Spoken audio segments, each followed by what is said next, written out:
بسم الله الرحمن الرحيم الحمد لله رب العالمين والصلاة والسلام على الحبيب المصطفى أبي القاسم محمد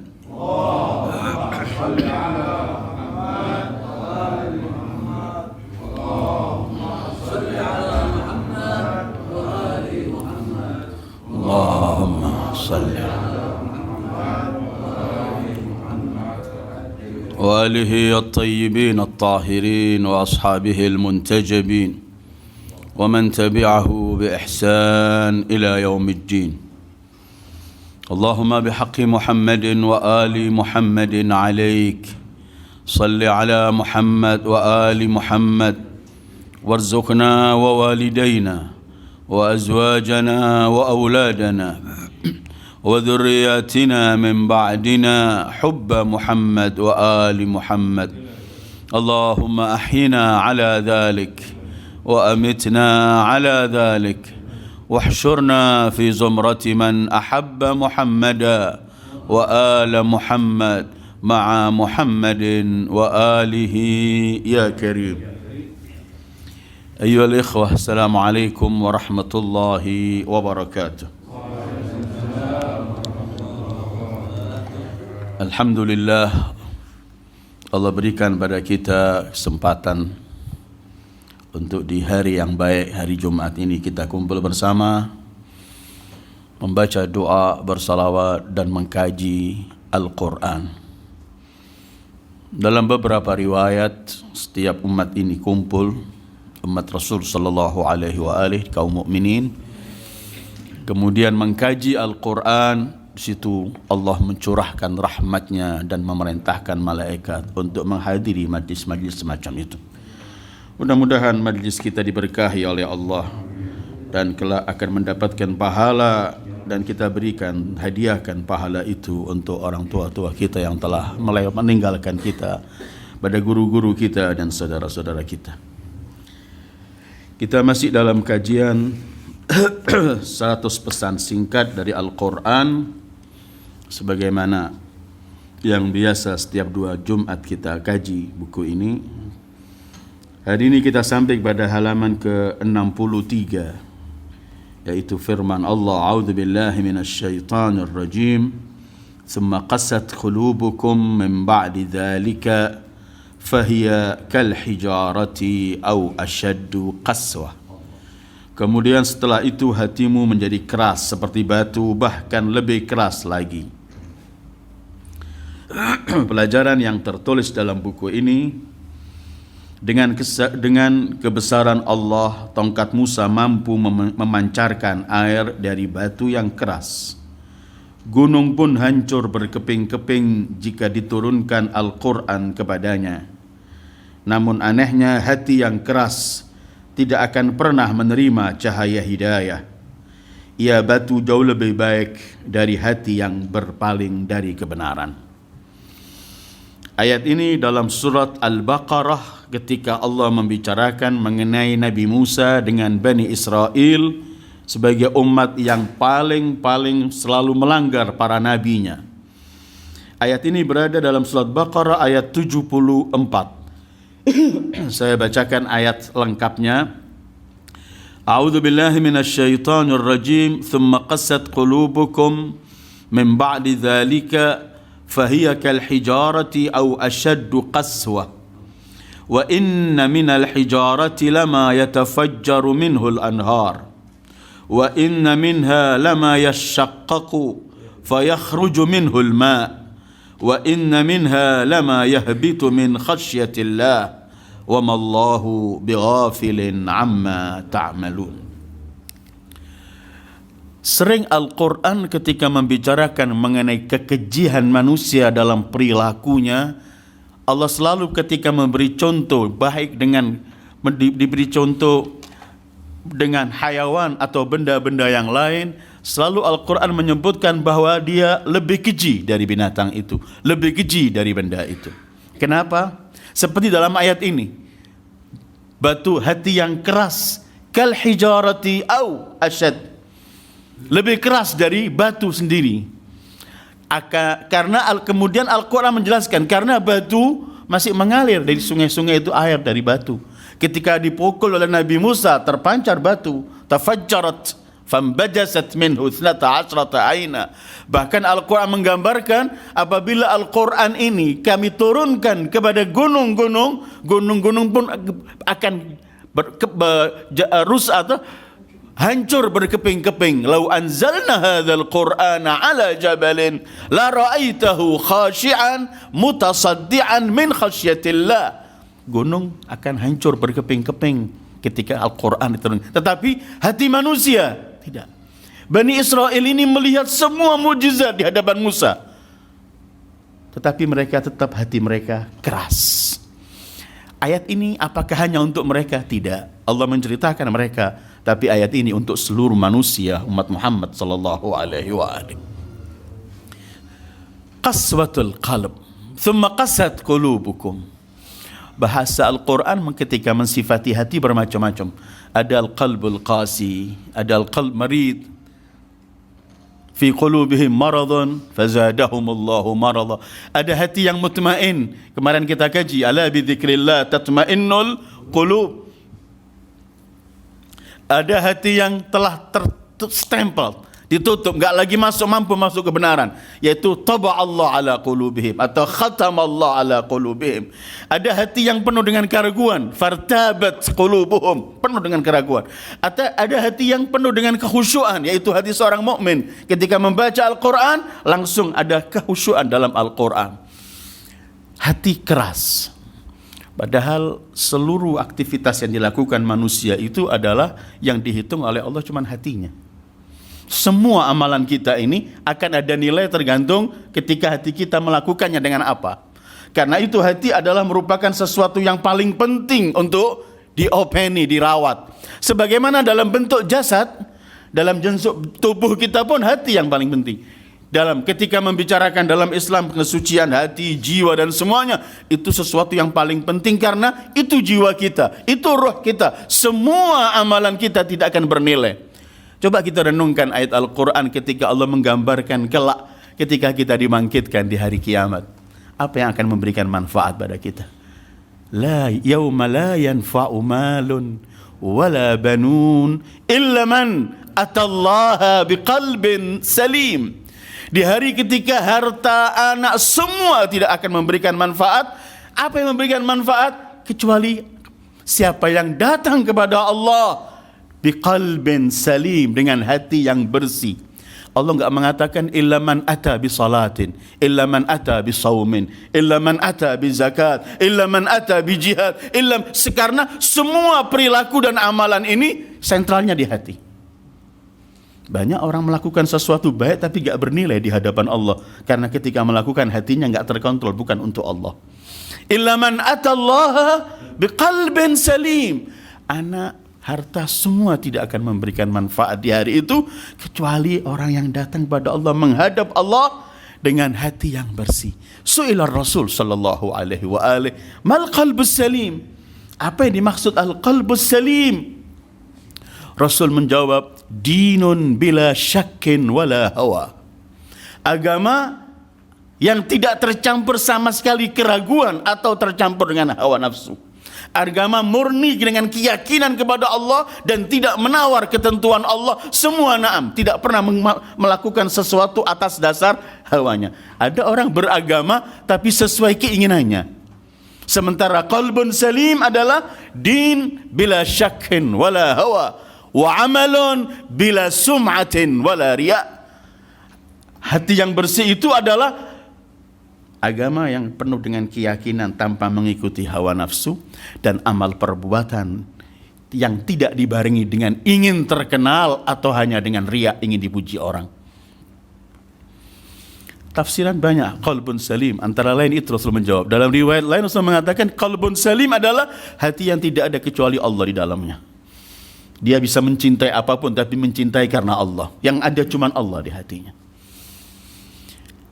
Faqthumma qasat qulubukum. Bahayanya hati yang keras. Qaswa itu dalam segi bahasa disebut, para ahli lughah menyebutkan al-ghilzah wasyiddah, keras, kaku. Ciri-ciri orang yang hatinya kaku, keras.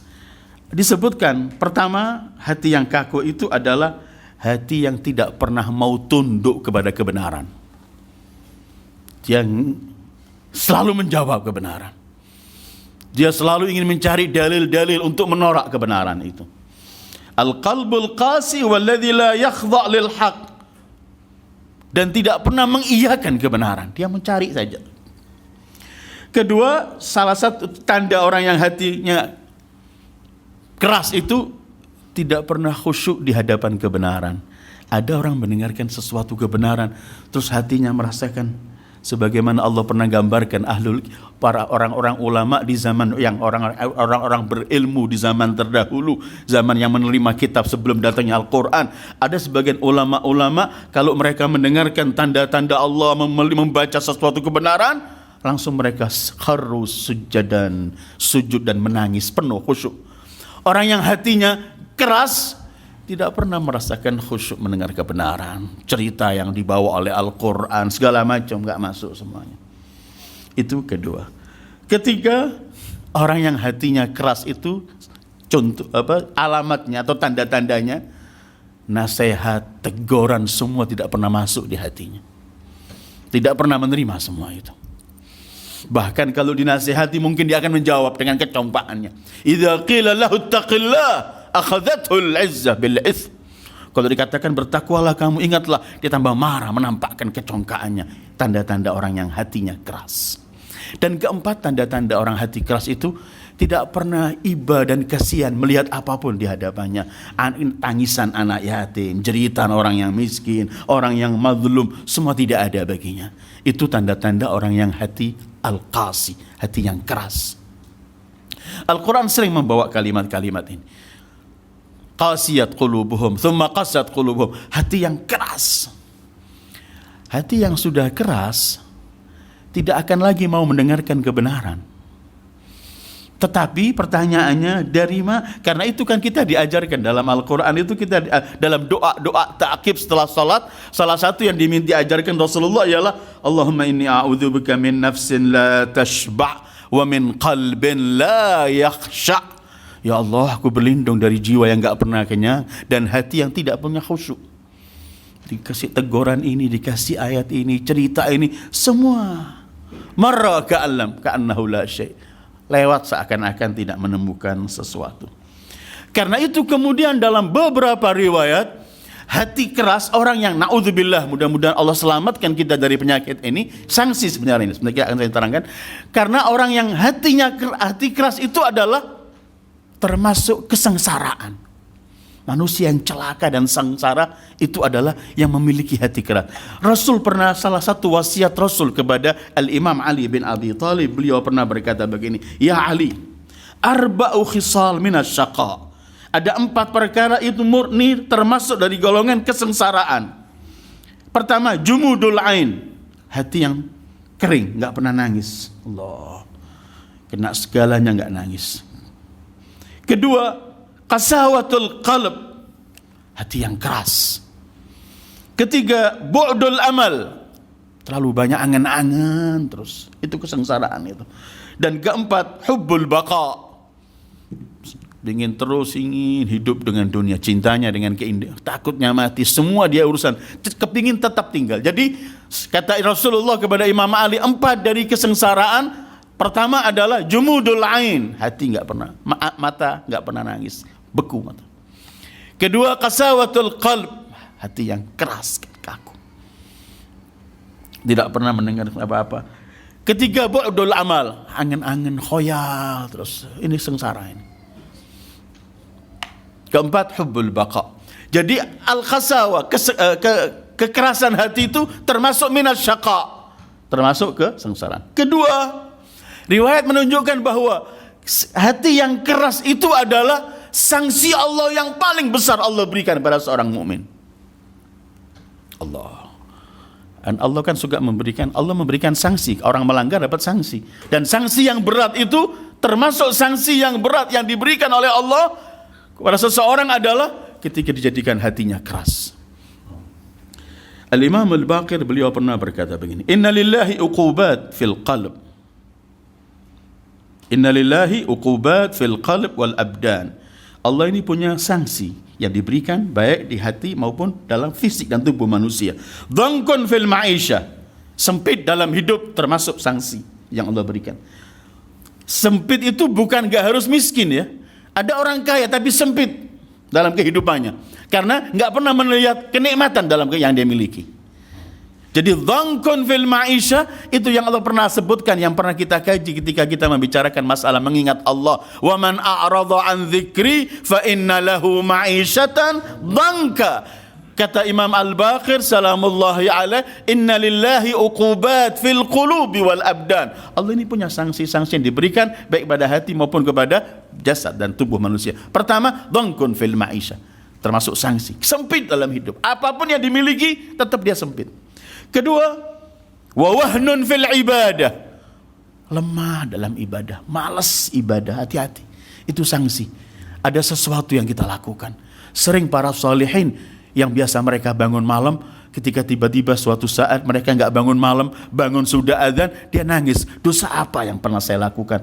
Karena saya semalam nggak bisa bangun tahajud. Artinya mendapat sanksi, nggak mampu menghadap pada Allah. Wahnun fil ibadah, dia menjadi malas dalam beribadah sehingga dia tidak lagi mampu mendekatkan diri kepada Allah. Karena setiap orang yang malas dalam ibadah percuma.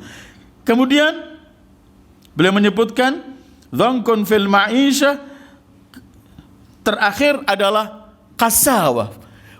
Dan sebelum menyampaikan qasawah, wa a'zamu uqubah, sebesar-besar, seagung-agung sanksi yang Allah berikan kepada seorang hamba adalah dijadikan hatinya beku. A'zam, yang paling besar adalah ketika dia menjadi hatinya tidak lagi mendekatkan diri kepada Allah karena sudah menjadi keras. Dhangkun fil ma'isha, wahnun fil ibadah, dan kemudian tidak pernah Allah memberikan sanksi lebih besar yang Allah berikan seperti ketika Allah memberikan sanksi, yaitu seorang hamba diberi hatinya menjadi keras. Kemudian apa yang menyebabkan orang ini hatinya terus menjadi keras semacam ini? Ada beberapa sebab. Jadi dari riwayat tadi kita fahami bahwa hati keras ini bukan penyakit hati ini, bukan. Penyakit hati itu dengki, kikir, su'dzon. Ini tidak. Keras hati ini ada sanksi yang Allah berikan. Akibat apa? Kenapa orang bisa hatinya keras? Pertama, karena dosa. Dosa demi dosa yang ia lakukan menjadikan hatinya keras. Al-Imam Al-Baqir pernah meriwayatkan begini, setiap hati manusia itu ada titik putih bersih. Setiap dia melakukan dosa, kemudian ada titik hitam di titik putih besar tadi itu. Kalau dia kemudian tobat, kembali putih lagi. Kalau kemudian dia melakukan dosa lagi, tambah titiknya. Dosa lagi tambah. Sampai yang putih semua habis. Tinggal yang hitam semuanya. Kemudian beliau mengatakan, dan itulah firman Allah, kalla bal rana ala qulubihim. Di hati mereka telah tertutup. Kalau sudah banyak dosa semacam ini, dia tidak tergugah lagi untuk melakukan apapun. Sudah tidak. Karena itu Allah menyebutkan kalla bal rana ala qulubihim. Jadi Al-Imam Ali pun pernah mewasiatkan, hati-hati kamu dengan dosa, karena dosa itu akan mengantarkan kamu menjadi hati yang keras. Sanksi dari Allah. Seperti yang Allah sampaikan untuk Bani Israel, "Tsumma qasat qulubukum", karena apa? Sudah berapa kali Nabi Musa menyampaikan semua ayat-ayat Allah, semua argumen, semua bahkan mukjizat, semua dinampakkan di hadapan mereka. Tetap mereka melanggar. Terakhir, "Tsumma qasat qulubukum min ba'di dzalik, fahiya kal hijarah au asyad", lebih keji dari batu. Kalau Allah mensifati orang-orang yang menyimpan dari Allah ini juga, hum kal an'ami bal hum adall, lebih keji dari binatang, lebih keji dari batu, karena binatang dan batu dan semua makhluk Allah ini yusabbihullah wa in min syai'in illa yusabbihu bihamdih walakin la tafqahuna tasbihah. Pertama adalah dosa. Dosa yang menumpuk, dan dosa yang paling berbahaya adalah ketika kita remehkan dosa itu. Itu dosa paling bahaya. Sering kan orang melakukan dosa kita cuma segini saja. Itu yang berbahaya. Karena itu Rasulullah pernah menggambarkan orang mukmin itu kalau melakukan dosa karena dia seorang manusia, ada hawa nafsu syaitan. Kadang-kadang dia terkalahkan ketika seorang mukmin melakukan dosa. Rasulullah menggambarkan dia seperti kejatuhan gunung rasanya, sedihnya. Karena itu cepat-cepat dia taubat. Tapi kata Rasulullah orang munafik kalau melakukan dosa dia seperti ada lalat nempel, cuma diginikan saja. Sebenarnya nggak ada apa-apa gitu. Penyebab hati keras adalah pertama dosa demi dosa. Kedua al-ghaflah, ketika kita alpa dari Allah. Karena orang yang ingat pada Allah hatinya pasti akan lunak dan pasti akan melakukan semua perintahnya. Sementara yang alpa, wa man a'rada an dzikri fa inna lahu ma'isyatan dhanka. Karena itu dalam bahasa Al-Qur'an, siapa yang mengikuti petunjuk Allah tidak pernah akan sesat, tidak pernah akan sengsara. Faman ittaba'a hudaya fala yadhillu wala yashqa. Siapa yang mengikuti ketentuanku, zikir dan semua ketentuan Allah, dia tidak akan pernah sesat dan sengsara. Sementara tadi dalam saya sebutkan orang sengsara itu adalah ketika dia memiliki hati yang keras. Al-ghaflah. Nasihat Al-Imam Al-Baqir kepada salah satu muridnya bernama Jabir Al-Ja'fi. Iyyaka wal ghaflah fafiha yakunu qasawatul qalb. Hati-hati dengan alpa dengan Allah, karena disitulah akan terjadinya kekerasan hati. Jadi dosa, ghaflah, alpa pada Allah. Ketiga, orang yang suka mengingkari janji, itu Allah berikan sanksi, hatinya akan dijadikan keras oleh Allah. Perjanjian ditulis, semua ada perjanjian, tapi diingkari. Dia main pinter-pinteran. Ada kan orang merasa bangga kalau bisa berbohong sama yang lain, atau membohongi orang lain supaya dia menang segala macam, untuk mengingkari janji. Dan janji ini bisa janji kita sama Allah, bisa janji kita sesama manusia. La takhunullah, la takhunullah. Ada dalam riwayat, dalam beberapa ayat, kalian jangan mengkhianati janji. Kita punya janji sama Allah untuk kita menyembahnya, minta pertolongan kepadanya. Inna salati wa nusuki wa mahyaya wa mamati. Atau janji dengan manusia, apapun bentuk janji. Allah berfirman gini, a'udzubillahi minasyaitonir rajim, fabima naqdhihim mitsaqahum la'annahum wa ja'alna qulubahum qasiyah. Karena mereka enggak menepati janji, kami kutuk mereka, kami laknat, dan kami jadikan hati mereka beku. Sanksi. Dosa, alpa, mengingkari janji, kesepakatan yang sepakati bareng, janji, dan apapun yang berbentuk perjanjian antara kita dengan Allah atau manusia. Fabima naqdihim mitsaqahum, mendapatkan dua orang yang mengingkari ini. La'annahum, kami kutuk, kami laknat, wa ja'alna qulubahum qasiyah. Keempat, yang menyebabkan hati ini kaku, keras, adalah banyaknya angan-angan dan merasa aman di dunia yang sementara ini. Tulul amad, khayal. Nanti bakal begini nanti.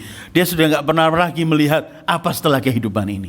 Sepertinya dia nggak pernah melihat ada orang mati, nggak pernah melihat keluarganya yang telah nggak ada. Dia terlalu mutmain dengan kehidupan ini, merasa khalas cuman kehidupan ini dan khayal. Allah berfirman begini, a'udzubillahi minasyaitonir rajim. Alam ya'ni lil ladzina amanu an takhsha'a qulubuhum li dzikrillah wa ma nazala minal haqq ولا يكونوا كالذين أوتوا الكتاب من قبل فطال عليهم الأمد فقست قلوبهم وكثير منهم فاسقون. Bukankah sudah waktunya bagi orang-orang yang beriman untuk menjadi khusyuk hati mereka dengan mengingat Allah dan mengikuti apa yang diturunkan Allah kepadanya, dan jangan menjadi seperti mereka orang-orang yang telah mendapatkan kitab terlebih dahulu. Mereka apa? Disibukkan oleh angan-angan, oleh khayalan, oleh nanti masa dianggap masih panjang masa ini. Faqasat qulubuhum. Akhirnya Allah jadikan hati mereka menjadi keras. Wa katsirum minhum fasiqun. Al-Imam Ali Amirul Mukminin, beliau pernah mengatakan begini, la yatulanna alaikumul amad fataqsu qulubukum. Kalian jangan terlalu angan-angan terlalu panjang, akhirnya keras hati kalian, beku. Kenapa sih? Karena orang yang khayal ini kan gak pernah hidup dalam kenyataan. Orang yang angan-angan saja gak pernah hidup dalam kenyataan. Dan gak pernah dia interaksi dengan yang lain. Dia cuma angan-angan. Dengan angan-angan yang jauh yang gak pernah dia dapat ini, dia lupa kewajibannya. Dia lupa apa yang dia lakukan terhadap agamanya, terhadap Allah. Semuanya dia akan lupakan. Karena itu kata Imam Ali, jangan kalian memiliki angan-angan yang panjang. Fataqsu qulubukum. Dosa, alpa, mengingkari janji, terlalu banyak angan-angan dan merasa aman dengan kehidupan dunia, lupa yang lain.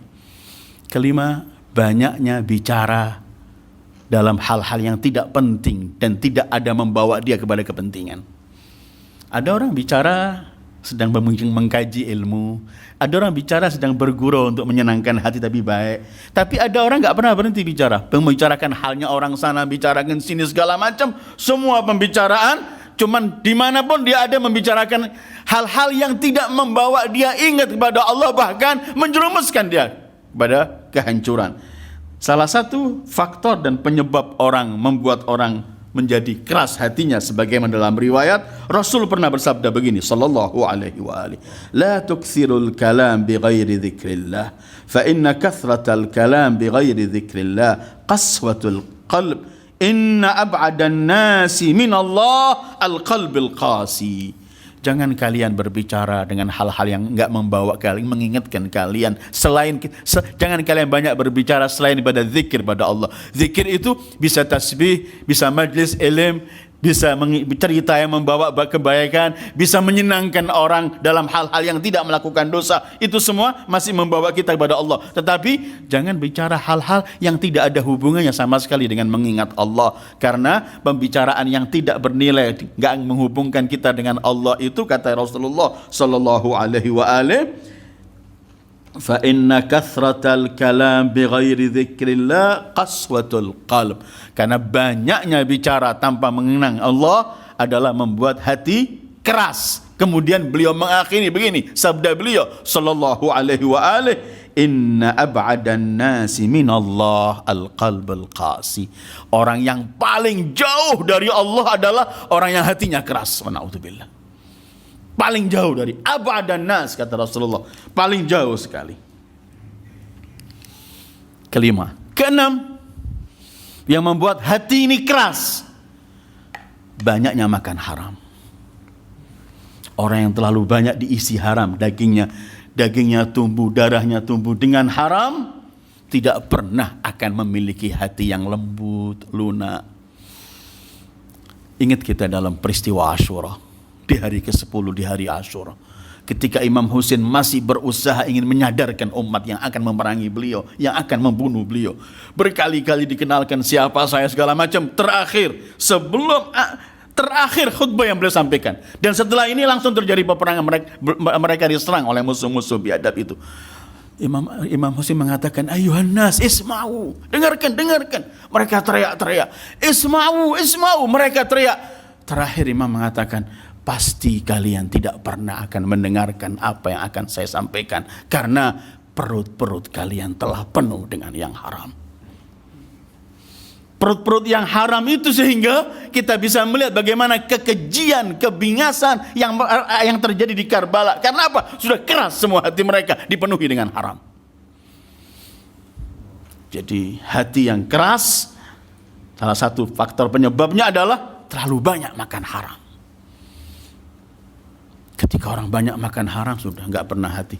Jadi seorang tega membunuh orang, tega melakukan semuanya, tahu ini dalil dia, semua yang akan terjang. Karena apa? Sudah tidak ada lagi hati yang ingin mampu menggugah dia untuk melakukan sesuatu. Ketujuh, penyebab hati keras? Banyaknya makan saat sudah kenyang. Orang yang terlalu banyak hobinya cuma makan saja, kenyang masih minta makan terus, gak pernah merasa kenyang. Orang yang semacam ini membuat hatinya akan keras, kata Rasulullah Sallallahu Alaihi Wasallam. Karena itu dalam Islam kan mengatakan kulu washrabu wala tusrifu. Selain makan terlalu berlebihan itu, fisik pun akan sakit. Tahun 80-an itu kan ada seorang dokter Jerman masuk Islam dengan ayat ini, kulu washrabu wala tusrifu.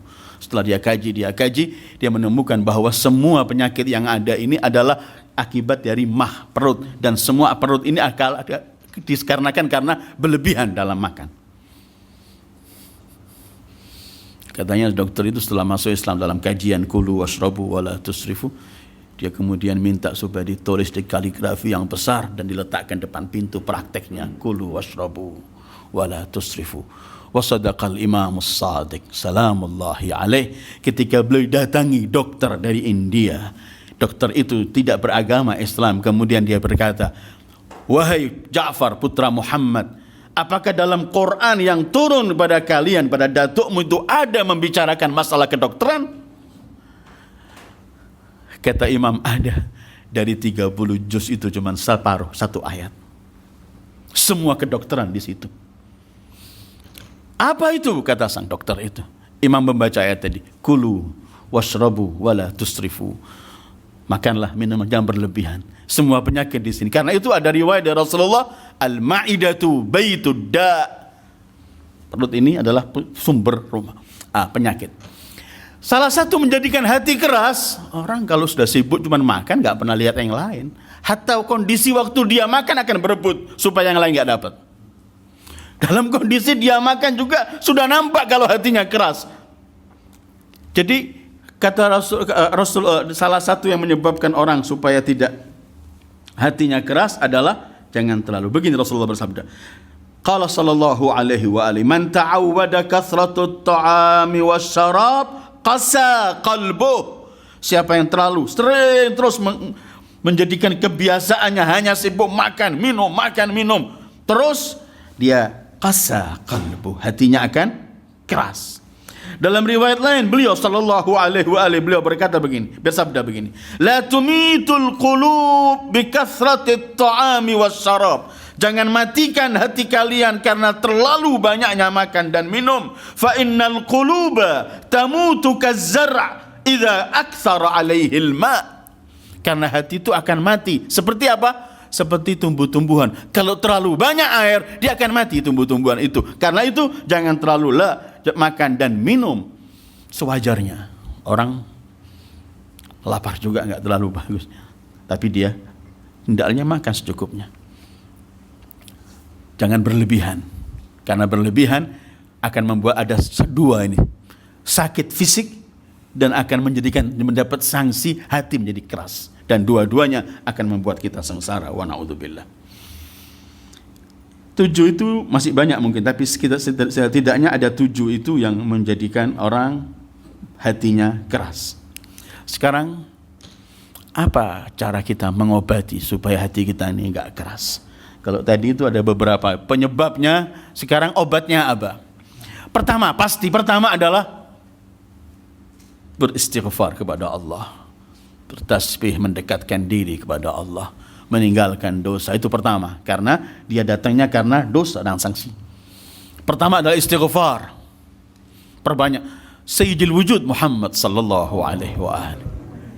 Rasulullah ini sudah maksum, enggak punya dosa sama sekali, telah dijaga oleh Allah. Tetapi Rasulullah itu dalam riwayat sehari paling sedikit 70 kali istighfar. Inilah astaghfir 70 marrah fil yawm. Aku beristighfar 70 kali. Bahkan dalam riwayat 100 kali. Katanya beliau itu kalau keluar dari maaf toilet tadi qada'il hajah, begitu beliau keluar, sebelum melakukan apa-apa beliau mengatakan ghufranak, ya Allah ampunilah aku. Seakan-akan waktu beberapa menit di sana kemudian tidak punya hubungan zikir kepada Allah, seakan-akan itu adalah sesuatu yang salah, padahal tidak. Tetapi beliau mengajarkan ghufranak, baru beliau membacakan doa yang beliau ajarkan. Kalau Rasul yang maksum setiap hari paling sedikit 70 kali mohon ampun kepada Allah, sementara kita paling sedikit 70 kali berbuat dosa, paling sedikit setiap hari. Sebalik, paling sedikit 70, tapi juga istighfar kita juga kurang. Obat pertama untuk mengobati adalah memperbanyak istighfar. Kedua, setelah istighfar, mengingat mati dan ziarah kubur. Ada orang mati di zaman Imam Ja'far Shadiq. Imam Ja'far kemudian karena kawan dia, murid dia, beliau bertakziah. Kemudian beliau setelah takziah menyampaikan semua, beliau mengatakan begini: In kana hadzal mayyit qad qarrabaka mautuhu min rabbik aw ba'adaka an dhanbik fahadi laysat musibah walakinnaha rahmatun wa 'alaika ni'mah. Kalau kematian orang yang kamu sekarang ada yang mati dari keluargamu ini menyebabkan kamu lebih takut kepada Allah, menyebabkan kamu ingat mati, menyebabkan kamu takut bermaksiat kepada Allah, maka ini bukan musibah bagimu. Ini adalah satu nikmat yang Allah berikan kepadamu. Terus ini adalah walakinnaha laka rahmah wa 'alaika ni'mah. Ini adalah rahmat bagimu dan nikmat karena kematian ini bisa mendekatkan kamu kepada Allah dan menjauhkan kamu dari dosa. Walakinnaha wa in kana ma wa'adaka wa in kana ma wa'adaka wala ba'adaka an dhanbik wala qarrabaka min rabbik famusibatuka biqasawati qalbik a'dham min musibatika bimayyitika in kunta arifan bi rabbik. Tetapi kalau kematian keluargamu ini tidak menjadikan kamu tambah dekat kepada Allah, tetap membuat kamu alpa kepada Allah, tidak menjadikan kamu ingin meninggalkan dosa, dan kemudian tidak menjadikan kamu ingin kembali kepada Allah, maka sebenarnya musibah beku dan keras hatimu lebih besar dari musibah kematian keluargamu ini. Artinya mengingat mati itu biasanya membawa kita ingat, melunakkan hati, ingat mati, ingat pergi ke kuburan, ingat akhirat. Itu yang menjadikan hati kita bisa jauh dari keras. Kalau enggak, tetap kita akan menjadi hati yang keras. Kedua, dalam riwayat disebutkan adalah suka berzikir kepada Allah dalam posisi khalwah. Mengingat Allah subhanahu wa ta'ala dalam kesendirian. Itu melunakkan hati. Di malam hari kita bangun, kemudian kita mengingat-ingat dosa kita di hadapan Allah. Adakan doa, namanya doa hazin, doa sedih, yang diajarkan oleh para imam kita Ahlul Bait untuk kita baca ketika kita dalam munajat di malam hari. Doaul hazin. Artinya zikir kepada Allah di tempat-tempat sunyi, itu menjadikan hati kita lebih lunak. Di mana kita tidak ada lagi orang melihat kita, antara kita dengan Allah dan semuanya, itu di tempat-tempat yang khalwah, itu membuat kita. Al-Imam Al-Baqir, salah satu ungkapan beliau kepada muridnya Jabir Al-Ja'fi qal wa ta'arrad liriqqatil qalbi bi kathratiz dzikri fil khalawat. Usahakanlah untuk melunakkan hatimu dengan selalu mengingat Allah di tempat-tempat yang sunyi. Terus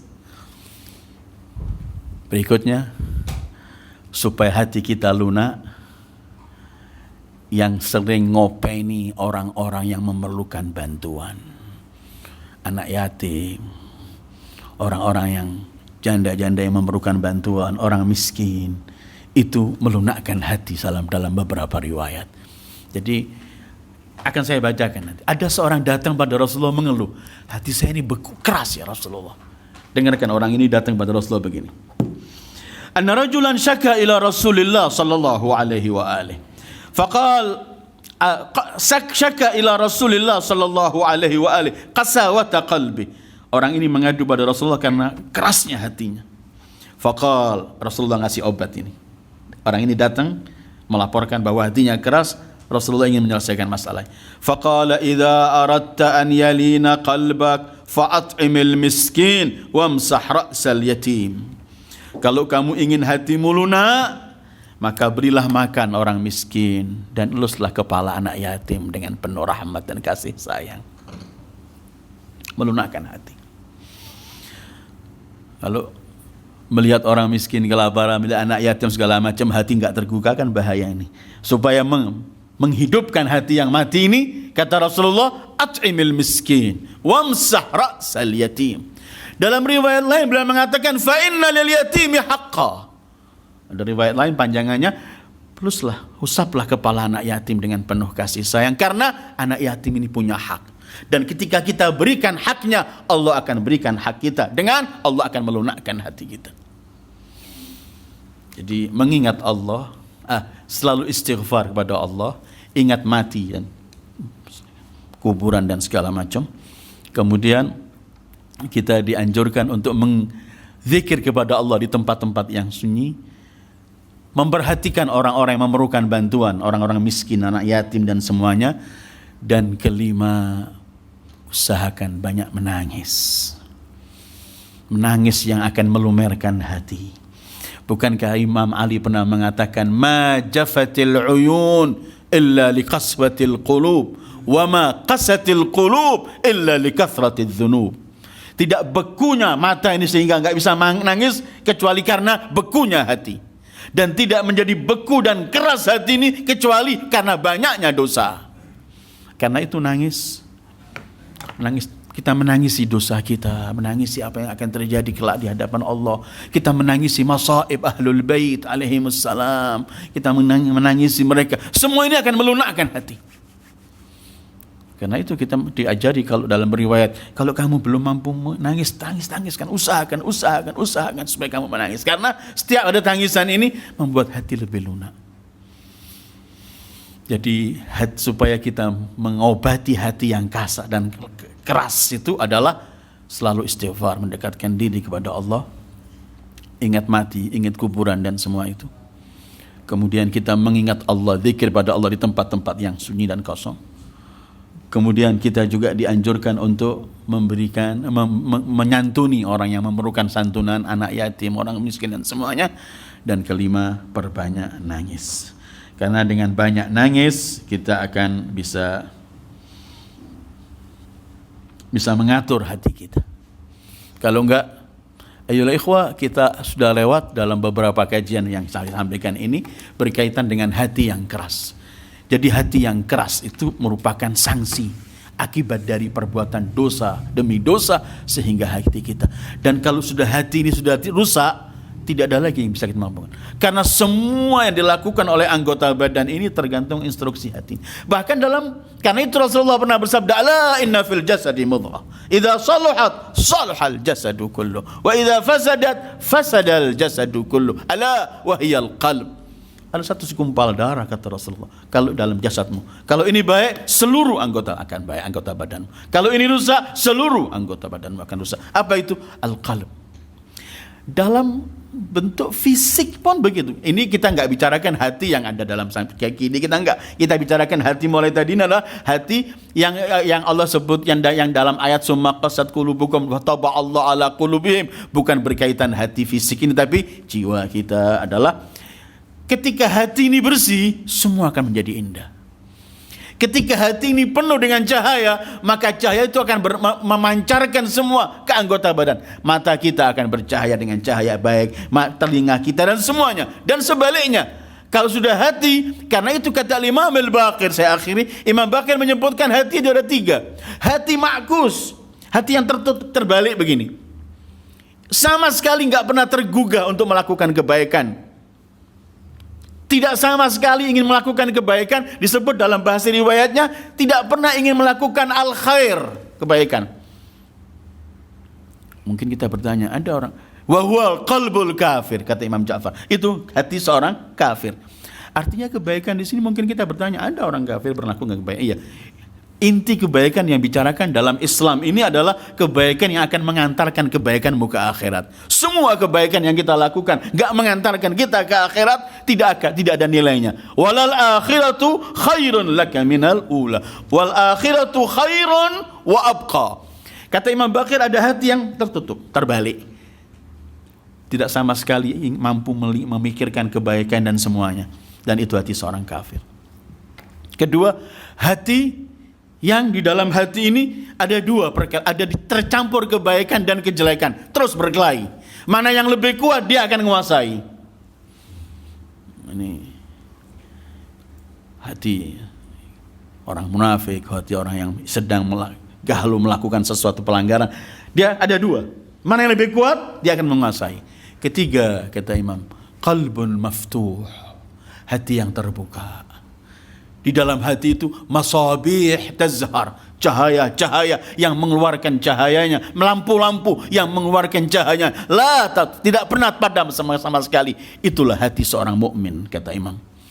Jadi hati makus, orang kafir tertutup dari kebaikan, hati yang ada di situ kebaikan dan kejelekan sedang berkelahi, dan hati murni kebaikan, hati seorang mukmin, mukmin hakiki, mukmin sejati, yang di hati itu ada cahaya.